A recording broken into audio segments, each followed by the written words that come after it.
This is Professor Michael Chapman. I'm one of the most experienced IVF doctors in Australia. I believe that an important part that I can contribute is to educate patients in relation to fertility, infertility, and all that involves. These series of podcasts help to educate you. I hope they are helpful to you. If you wish to know more, however, I'm more than happy to have you contact me via email, which is profmchapman@gmail.com, or make an appointment to see me on 9138 4222. Hi there, it's Professor Michael Chapman. I'm one of the most senior IVF specialists in Australia. I've been doing IVF for nearly 40 years, 3,500 babies created, and obviously many happy women, couples, and and life goes on. Anyway, tonight I thought I'd talk about, and it's quite controversial, add-ons.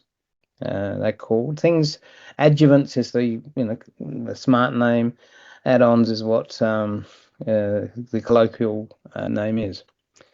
Before I get to that, I think it's important to know what the chances of success after you've failed a cycle, because that's the point at which people start to add on things in the hope that it'll make a difference.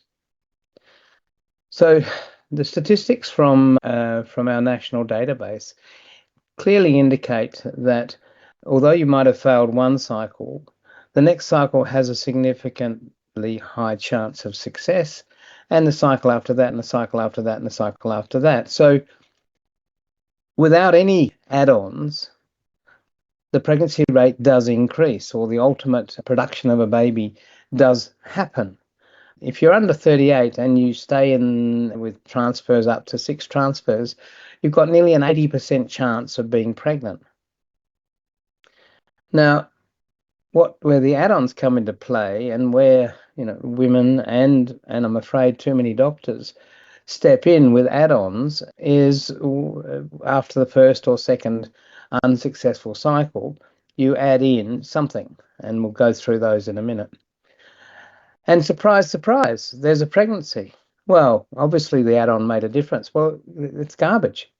There are, of all the things I'm going to talk about, none of them have ever been shown in randomized controlled trials where you have equal numbers of patients, equivalent patients, one taking the medication or whatever the add-on is, and the other one not taking it, and show that this one is significantly better. There are no trials that show any of these add-ons actually make any difference whatsoever, apart from hitting your hip pocket, because they all cost money.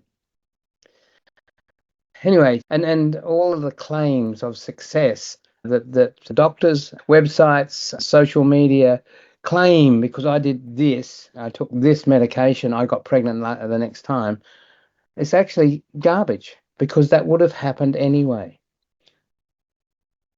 IVF is not black and white.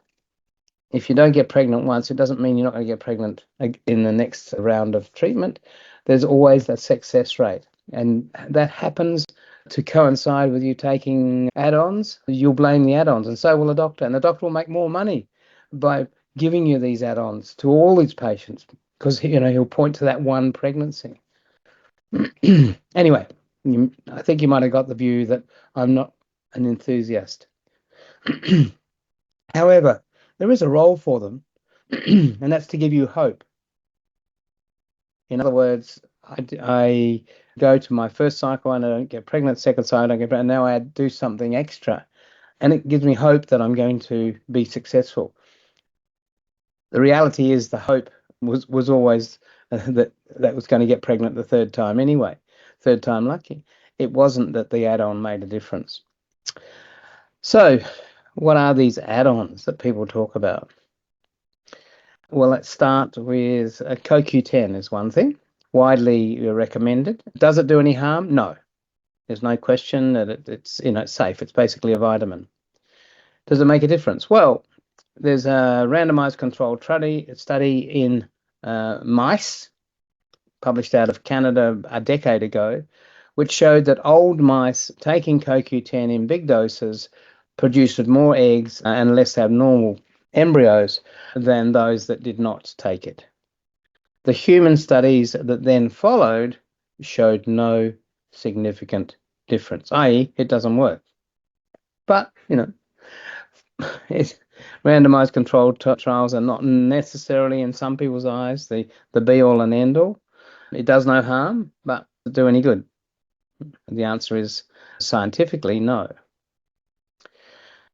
There's a drug called DHEA, dihydroepiandrosterone, which a New York fertility specialist now 15 years ago believed, and not surprisingly because he had the patent for it, that it made a difference to pregnancy rates.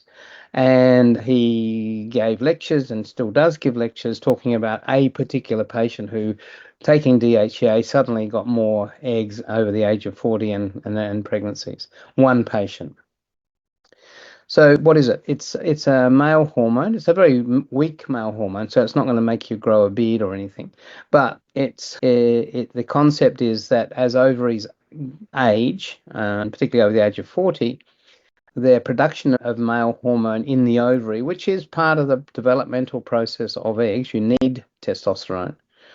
As that declines with age, by topping it up with some androgens, maybe we make a difference. What's the answer? Well, there have been a significant number of randomized controlled trials that show no difference whatsoever. People have even the alternative to DHEA is actually testosterone itself, giving tiny doses of testosterone. Again, randomized studies, big one out of Europe just recently, absolutely no improvement in pregnancy rates. So, does it work? No. Does it make it, does it do any harm? No, probably not, but it's not inexpensive. You have to go to a compounding chemist to get it. But, it gives you hope. But the hope is actually false. Your next embryo transfer has got as much chance of creating a pregnancy with or without using that particular drug or any of these. And don't forget that you can access all the previous episodes by going to our website www.theivfjourney.com and select IVF Journey podcast from the navigation menu.